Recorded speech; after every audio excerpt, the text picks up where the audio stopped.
కొన్ని నెలలుగా నిర్వహిస్తున్నాను. ఇది చాలా సంతోషమైన విషయం. అయితే నా సాహిత్య ప్రయాణం అంటే ఏం లేదు. నేను పొలం పని చేస్తుండే వ్యవసాయదారుని మాత్రమే. అంతేగాని నేను పెద్దగా ఏం చదువుకోలేదు. ఎంఏ వరకు మాత్రమే చదువుకున్నాను. అయితే ఈ వ్యవసాయం చేయడం వల్ల నాకు ఏంటంటే నేను కూడా ఈవినింగ్ కాలేజీలో చదివేవాడిని వ్యవసాయం చేసుకుంటాను. అంతేగాని పెద్దగా పొగులల్లా కాలేజీకి వెళ్ళి చేయడం కాదు. అట్లాగే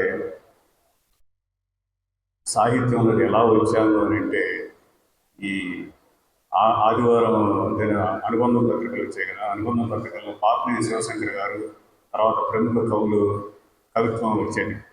ఆ కవిత్వానికి ప్రేరణకై అట్లాగే నిదానంగా ఈ ఆల్ ఇండియా రేడియో కవితం కానీ, తర్వాత ఇట్లా చిన్న చిన్నగా దూరదర్శన్ కానీ, ఇట్లా టీవీలో మాట్లాడటం కానీ అలవాటయ్యి ఈ విధంగా నా సాహిత్య ప్రయాణం కొనసాగిస్తున్నాను.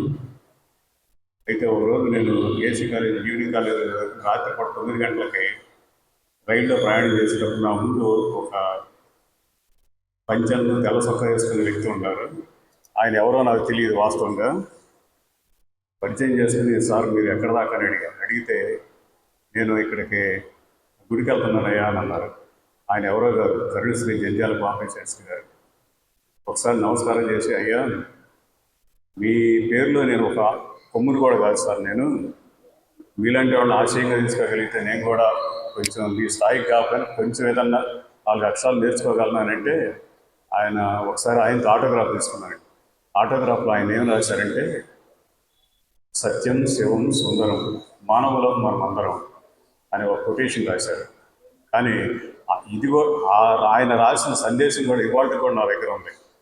ఎందుకంటే అది నాకు పారేయటం ఇష్టం లేక ఆయన దగ్గర రాసుకుని ఇవాళ కూడా చాలా జాగ్రత్తగా దగ్గర పెట్టుకున్నాను.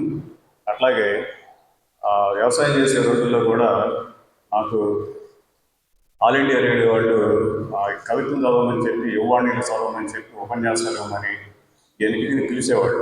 అప్పుడెంత 25 రూపాయలు ఇచ్చేవాడు నాకు. 25 నుంచి 75 రూపాయలు ఎక్కువ. 10 నిమిషాల నుంచి 15 నిమిషాలు 20 నిమిషాలు అట్లా కార్యక్రమం నుంచి ఇచ్చేవాడు.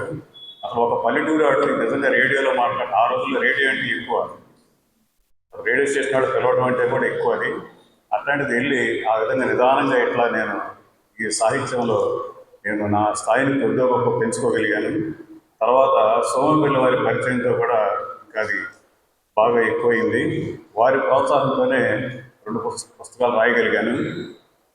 తర్వాత ఈ అసలు నిజంగా పాపినేని శివశంకర్ గారిని జీవితంలో చూడగలనా అనిపించింది నాకు. ఎందుకంటే వ్యవసాయం చేసుకునేవాడు, పత్రికల్లో ఆయన కవిత్వం చదివేవాడిని కదా. చదివిన తర్వాత ఇంత గొప్పవాళ్ళు మనం కలవగలమా అనిపించింది. తర్వాత వారితో కూడా మనకు అనుబంధం ఏర్పడటం ఇవన్నీ చాలా చక్కగా జరిగాయి.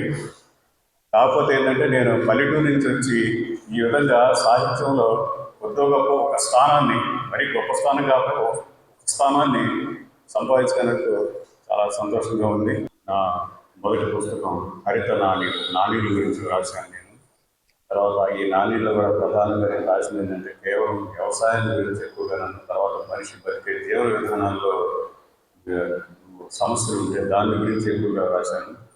చెప్పాలంటే ఎక్కువగా వ్యవసాయం గురించే రాశాను. ఎందుకంటే వ్యవసాయదారుడు కాబట్టి నేను వ్యవసాయం గురించి ఎక్కువ రాయగలిగాను.